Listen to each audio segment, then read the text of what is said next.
David Stearns and Scott Boras are playing a game of chicken when it comes to Pete Alonso, and that game got a lot more interesting as all the other top free agent first basemen just signed. What does this mean for the Mets' pursuit of Pete Alonso? We're going to talk about it all on today's show.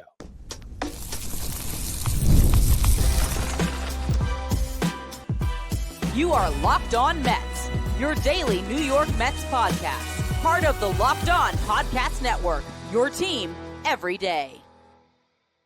Hello to all you amazing Mets fans. You're watching Locked On Mets, part of the Locked On Podcast Network, your team every day. I'm your host, Ryan Finkelstein. If you want to find any of my work, follow me on X at Finkelstein Ryan. You can also find some of my writing at justbaseball.com, where I work as the managing editor. Today's episode is brought to you by Game Time. Download the Game Time app, current account. Use the code LOCKEDONMLB for $20 off your first purchase. On Friday's show, I talked about Pete Alonso in the first base market in free agency.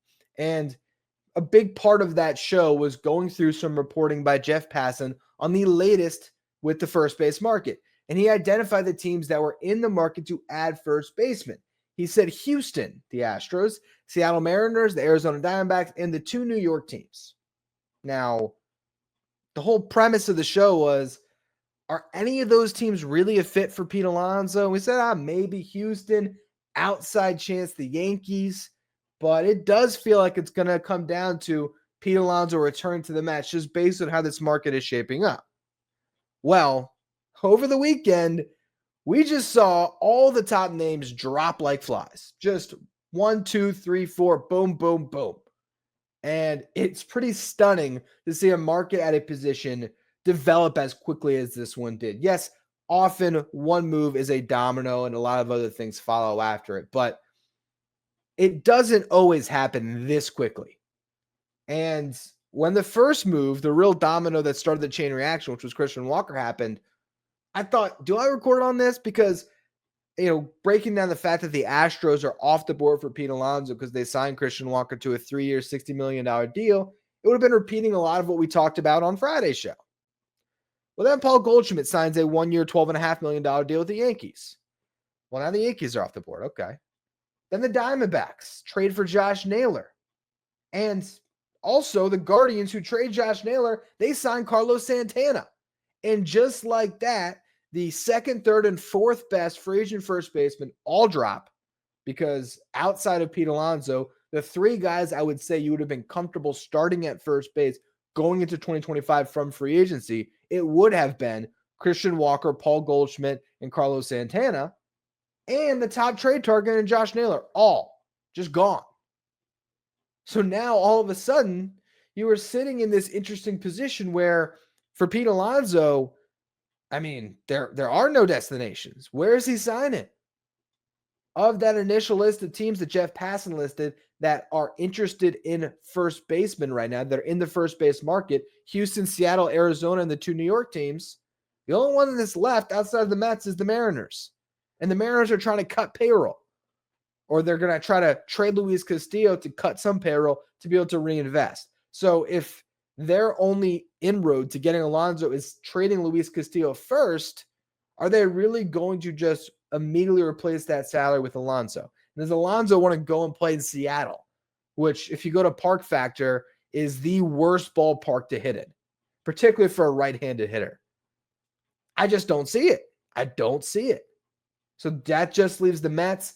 Theoretically, we've all sort of pitched the idea of the Nationals getting in on Pete Alonso, but they've shown no appetite to do it up to this point. I could maybe say, the Giants, if they move Lamont Wade, maybe they'd have a need for Pete Alonso, but that doesn't even seem like something that they're really kicking the tires on. So Pete Alonso really seems to be looking at one team right now, his former team, the Mets. That's the team that clearly has the need that he should be trying to sign a deal with. But if you're the Mets also, you just let 4 opportunities pass you by, 4 chances to potentially address first base beyond Pete Alonso. They're all gone. First things first, Christian Walker. He would have been the best option. Gets a 3-year, $60 million deal to go to the Astros. Could the Mets have beaten that contract? Absolutely. But if they're all in on Pete Alonso, they're not going to. And so they let him walk. And not to mention, they would have to give up comp picks. So they let that opportunity pass them by. There's just no reason to give up 2 comp picks, $1 million in bonus pool money to sign a 34-year-old first baseman. All right, Christian Walker's an Astro. Paul Goldschmidt would have just cost money. Could the Mets have beaten a $12.5 million offer? They wanted to. But do they want a 37-year-old first baseman in Goldschmidt?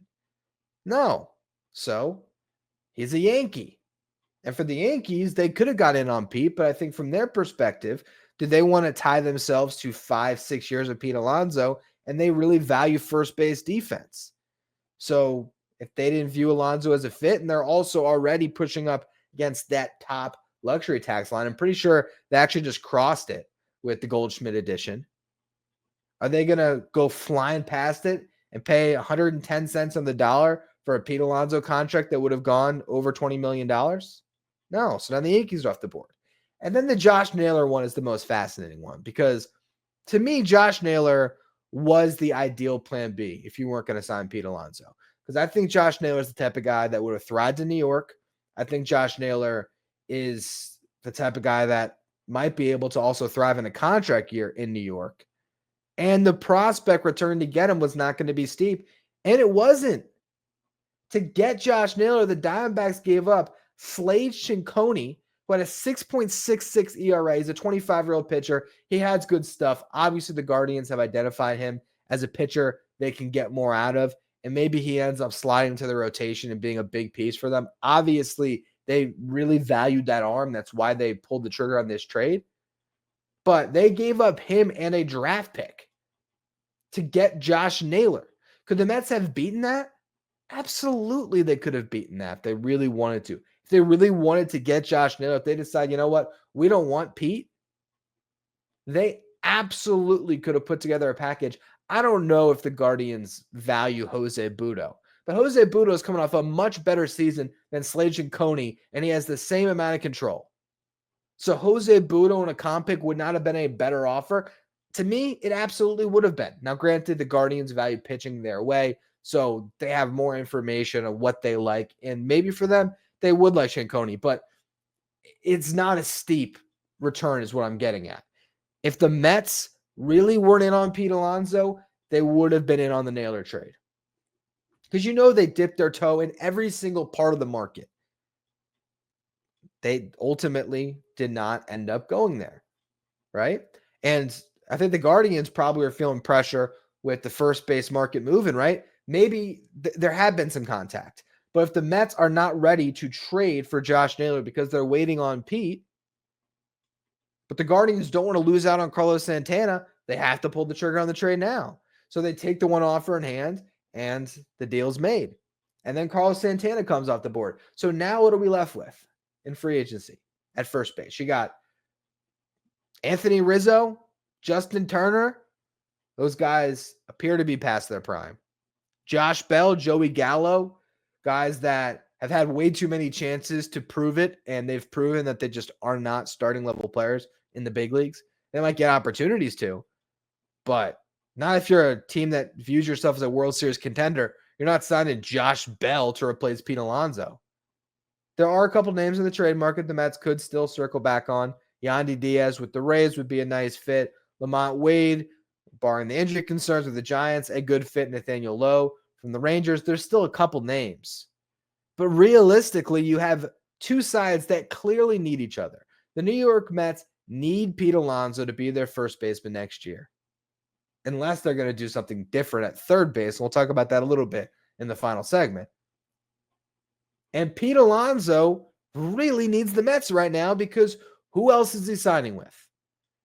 So with a market that just all of a sudden hit the accelerant, are these sides going to get to the table now and get a deal done? And if they do get to the table before Christmas, who has the leverage? That's what we're going to talk about in the next segment. First, though, a quick word from our sponsors. Today's episode is brought to you by FanDuel. Get ready to tackle the NFL action this season with FanDuel, America's #1 sportsbook. Because right now, new customers can bet $5. You're going to get $150 in bonus bets if you win. The FanDuel Sportsbook app gives you everything you need to place live bets on the NFL. It's all in one place. So when you get a hunch in the middle of the game, you can check out the latest stats, you live play-by-play, and so much more on the same page where you place your bets. And if you join FanDuel.com today, remember, you want to win that first $5 bet because you're going to get started $150 in bonus bets if you win.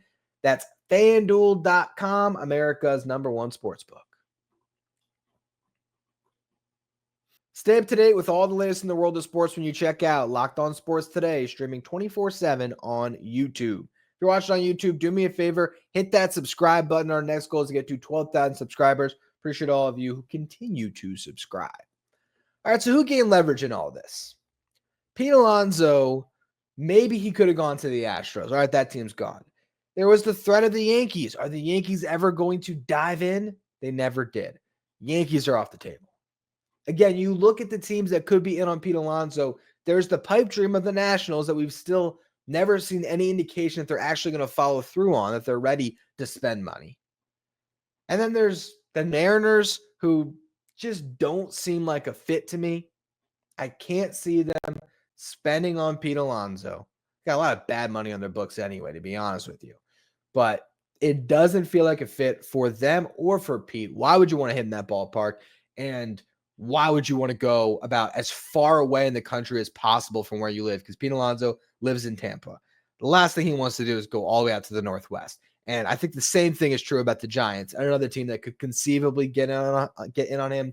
And the Giants, they haven't shown the inkling they're going to do that. They already signed Willy Adames. I think they're clearly more laser focused on spending for Corbin Burns, who is based in the Bay Area, wants to be out there. So it just doesn't make sense. All roads lead Pete Alonso back to the New York Mets, which would, on the surface, make you think that the Mets have all the leverage. And I ultimately tend to think they do. At the same time, if you're Scott Boras and you're always trying to spin this into your client's favor, you're saying, all right, well, Mets, you clearly want Pete. Pay him. Who else are you going to bring in? Your lineup is going to take a drastic step back if you don't sign Pete Alonso. So what's your plan B? Is it Alex Bregman? Oh, guess what? That's my client too. So it's really interesting because now Scott Boras needs the Mets for Pete Alonso. He doesn't need the Mets for Alex Bregman, but he needs the Mets for Pete Alonso.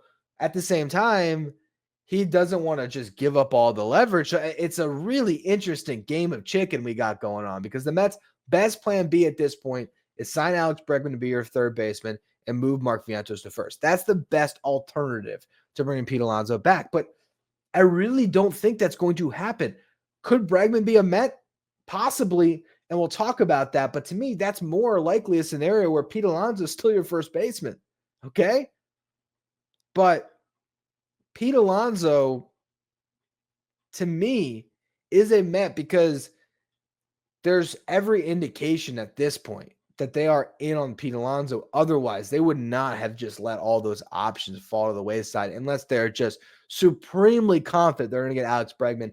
And how could you be in this current market where there are other teams that would be in on Alex Bregman? I don't think the Mets stand alone in the Bregman sweepstakes. They stand alone in the Alonso sweepstakes. This is all playing out the way the Mets would have hoped it would.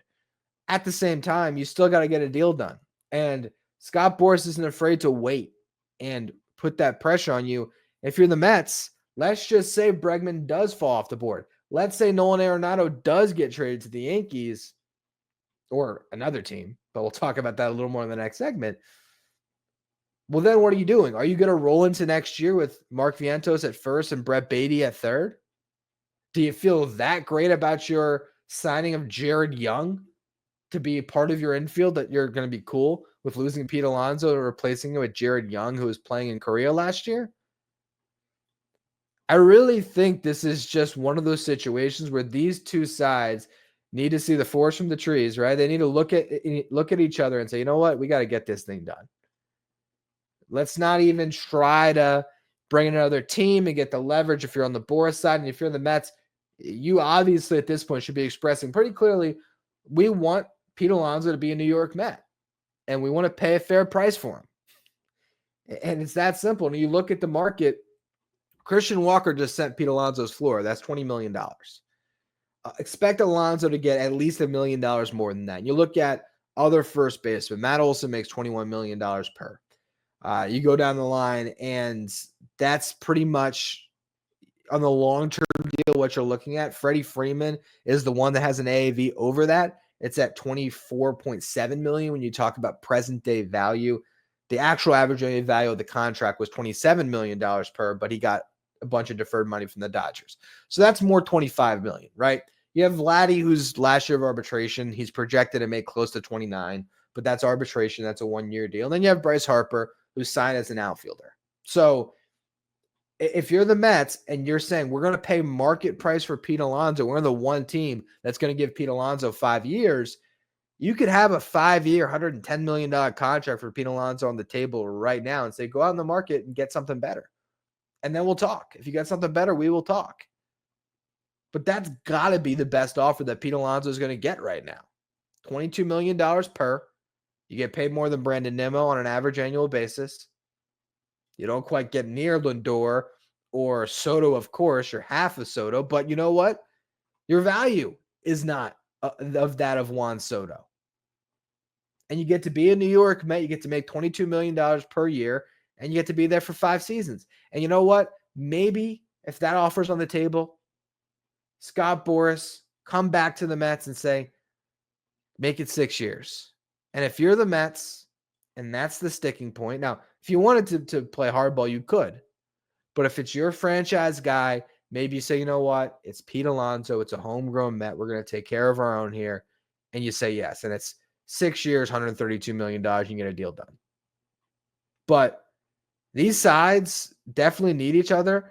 I think ultimately the Mets have a little more leverage in this situation because I just don't see the team that's there for Pete Alonso. Now, if Scott Boras wants to change the game and say, we're going to sign Pete Alonso to a 1+1, maybe there's another team that comes out of the woodworks. But even then, who is that team that's going to give him a $30 million salary for next season with an opt-out just to sign Pete Alonso? Does that team exist?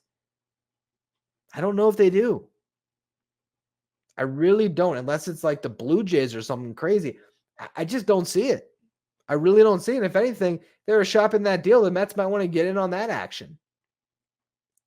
I think this results the same way that I said the whole offseason. With Pete Alonso signing a long-term deal with the New York Mets, 5 or 6 years. I don't think he gets 7 at this point. I think it's 5 or 6 years. And I think it's going to be at an average annual value that looks rather team-friendly considering what some hoped Alonso's market would be when some were talking about $25 million a season, all that stuff. I just don't know. Now, I projected it at 6 years and $140 million. I think I might have been a little bit high on that projection, but you never know. If there's some deferred money in the contract, it could get there. Overall, when you look at Pete Alonso's free agency, I think there's probably a lot of talk right now that Pete Alonso made a mistake. And I just want to address this side of it really quickly because there was a contract offer that was extended to Pete Alonso at the trade deadline of 2023. And that's the big misconception that I've seen out there. People think Pete Alonso rejected that contract maybe in the offseason going into last year, or they think that Scott Boras rejected that contract and they're saying, oh, Scott Boras screwed up Pete Alonso or screwed Pete Alonso out of that deal that would have been better for him. Pete Alonso turned down that contract, and it was one of these things that, if you remember, and we have to go deep into the Locked On Mets archives for a whole show on this, but Jeff Passan sort of let that slip where it was knowledge that I don't think was supposed to be made public. He was on MLB Network, and he says this off-the-hand thing about Pete Alonso turned down 7 years and $158 million, whatever it was. And people are like, when? That was never reported. And then Joel Sherman had to come out like a couple days later and basically say, back at the trade deadline, this happened. I honestly think that was information because reporters get stuff that they aren't told to leak. They're told to keep this to yourself, and a good journalist respects that. I think that was something that was never supposed to come out there, but eventually it did. So we learned that Pete Alonso at the trade deadline in 2023 was offered 7 years and $158 million. That contract was offered by Billy Epler, and Pete Alonso was represented by a different agent. So throw that to the side because it was a different agent that was advising Pete at the time, and Pete Alonso was their one client. Like it was Pete Alonso and Will Smith is the agency, if I remember correctly. And I don't know if Will Smith is still with them when he got that extension, but Pete Alonso was their guy. So they wanted their guy to get to free agency. And you know what? If Pete gets the $22 million a year and he gets it over 6 years, he'll get pretty much right there when it comes to value on what he was going to get on that contract when you factor in his last year of arbitration with a 6-year deal. If he only gets 5 years, yes. Theoretically, he made a mistake, but Pete Alonso was trying to do the best for his agency at the time and for all the players in the MLBPA who want their guys to get to free agency, the top players, to get that market value and pass the baton to the future players behind them. So I don't think anyone should be giving Pete flack for making a mistake. I don't think anyone should be blaming Boras in this situation, even though I know it's easy to pile on Scott Boras, and I'm not trying to be a Scott Boras apologist. I'm just saying that wasn't his contract that he turned down. That offer was never extended to him, and he probably would have told Pete the same thing. But regardless, this is a situation that is playing out the way it's supposed to. The Boras camp for Pete Alonso is trying to find leverage, and it's just not there. The Mets are waiting this thing out, but I'm sure they have not spoiled their relationship with Pete Alonso up to this point. And at some point, these two sides should get together and get a deal done. We just have to wait to see what happens there. If not, though, what is plan B? I want to talk about that a little bit, but more importantly, talk about this idea the Mets could get both Bregman and Alonso. So we'll go through all of that to close out the show. First, though, one more quick word from our sponsors. Today's episode is brought to you by Game Time. Game Time is the fast and easy way to buy tickets for all the sports, music, comedy, and theater events near you. Game Time Picks are going to make it easier for you to get tickets to your favorite live events because Game Time Picks is a feature that'll filter the fluff and show you only the best possible deals on great seats. So don't waste your time searching through thousands of tickets. You can see what's available for you. You can click on the tickets and view your seats before you buy so you know exactly what to expect when you arrive. You can buy tickets in a matter of seconds, 2 taps. You're all set. Download the Game Time app, create an account, and use the code LOCKEDONMLB for $20 off your first purchase. Again, create an account, redeem the code LOCKEDONMLB for $20 off. Download Game Time today. What time is it? It's game time.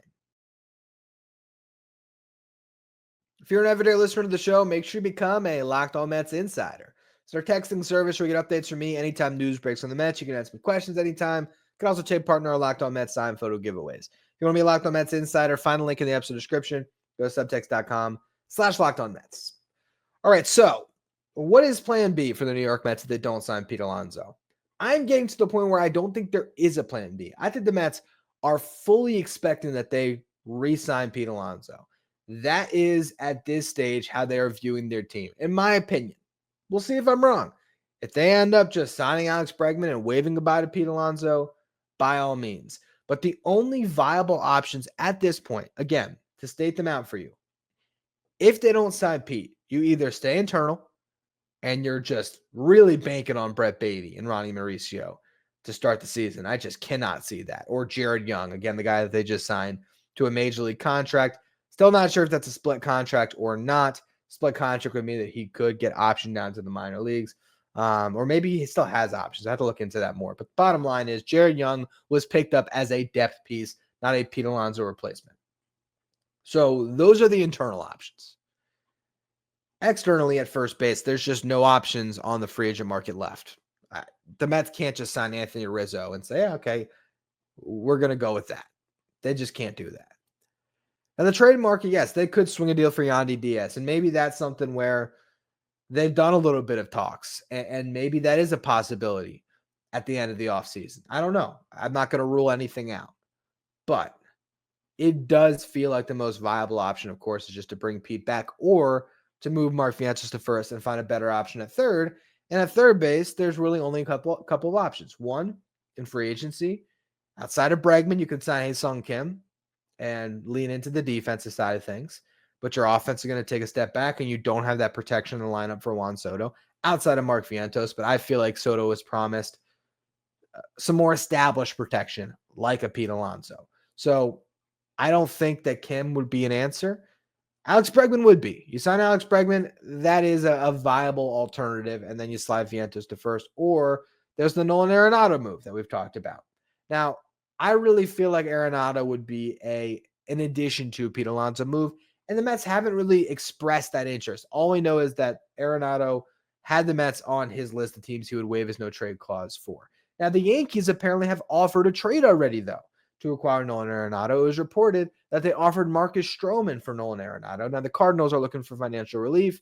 They're not looking to pick up $18 million in salary for Stroman. I think it might even be $18.5 million with the vesting option that I think hits if he has 140 innings pitched, which for Stroman, pretty likely outcome. So for that to work, for the Yankees to get Arenado, it seems like at this point they would have to find a third team or a separate trade, but essentially ship Stroman off somewhere, clear his salary off the books, and then you have the room where you'd still be over the luxury tax, but you wouldn't be drastically over it.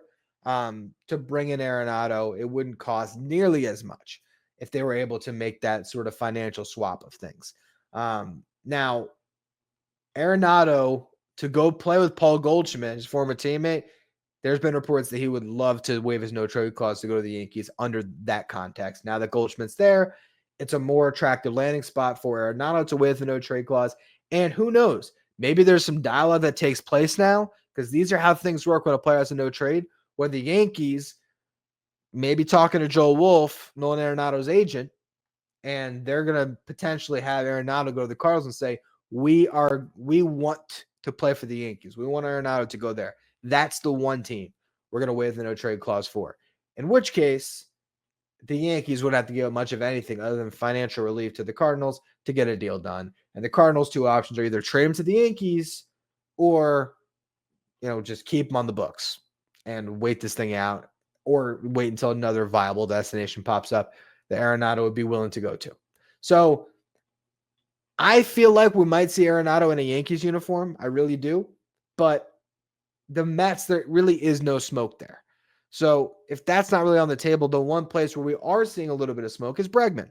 Now, Mike Mayer, who runs Metsmerize, where I used to work, and he is as polished a guy that you're going to find on Mets coverage. He does not just report things to report things. He has worked hard to get the sources that he has. And when it comes to Mets reporting, I trust Mike Mayer's sources. He's not one of these guys on Twitter that's just making stuff up. So Mike, which you can find him on Twitter at Mike Mayer 22, he said tonight, and that's Saturday night, sources, Mets continue to show interest in Alex Bregman. They are a legitimate potential landing spot for the infielder. Now, why is that significant? Mayer has Met sources. Scott Boras could leak who knows what to where knows what, right? He's not a Paul Goldschmidt representative. He doesn't represent Goldschmidt, but it was reported the Mets were interested in Goldschmidt. How real was that? Or was that just posturing from the Mets side, to put some pressure on the Pete Alonso camp? Who knows? But the bottom line to me, I really feel like Mike would not be reporting this if this was not true, that the Mets really are thinking about the idea of having Alex Bregman be their third baseman for the next 6 years. It's something that's attractive to them. They see a window to contend.